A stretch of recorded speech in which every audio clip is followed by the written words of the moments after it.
आज हम class 11 chemistry का क्वेश्चन नंबर 1.3 देख रहे हैं, बैक एक्सरसाइज का।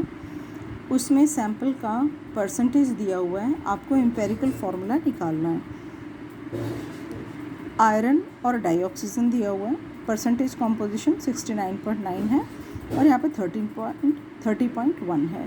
सबसे पहले जो परसेंटेज है, आपको पता है सैम्पल का मास जो है आउट ऑफ 100 होगा, तो आप सेम नंबर लिखोगे उसको ग्राम्स में कन्वर्ट करके। अब जो भी उसका मोलर मास है, आप उससे उसको डिवाइड करोगे। डिवाइड क्यों करेंगे? क्योंकि आपको उससे नंबर ऑफ मोल्स निकल जाएगा। तो ऑक्सीजन का 16 म्यू होता है और आयरन का 55.845 म्यू होता है। जब डिवाइड हमने किया तो ये नंबर होल नंबर इंटीजर नहीं आ रहा, डेसिमल में आ रहा है। 1.25 और 1.881, जिसका जो नंबर है मैंने उसी कॉलम में लिखा है।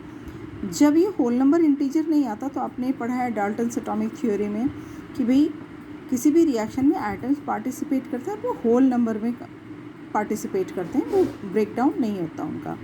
तो आप इस नंबर को होल में कन्वर्ट करोगे, तो उसके लिए हम क्या करते हैं, जो भी डाटा होता है उसमें जो सबसे छोटा नंबर होता है उससे डिवाइड करते हैं।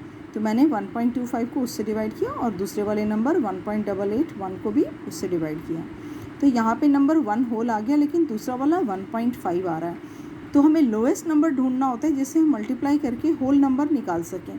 तो आप देख सकते हो जो कोफिशिएंट है 1.5 को अगर आप 2 से मल्टीप्लाई करते हो तो 3.0 यानी कि 3 आएगा, जो कि होल नंबर है। तो हमें दोनों को करना होता है, जितने भी कॉन्स्टिट्यूएंट पार्टिकल दिए होंगे डिफरेंट एलिमेंट्स के, आप सभी को मल्टीप्लाई करोगे।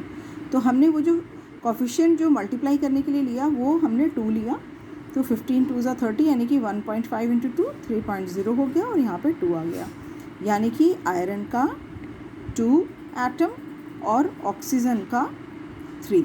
अब बच्चे कंफ्यूज होंगे कि यहाँ पे डाई ऑक्सीजन लिखा है क्वेश्चन में और मैंने 32 से नहीं किया, 16 से किया। तो जब आप एम्पेरिकल फार्मूला की कैलकुलेशन करते हो तो यहाँ पे मॉलिक्यूलर मास ही लिखा जाता है। यहाँ पे डाई ऑक्सीजन लिखा है, लेकिन यहाँ पे आप 16 इंटू 2 नहीं करोगे।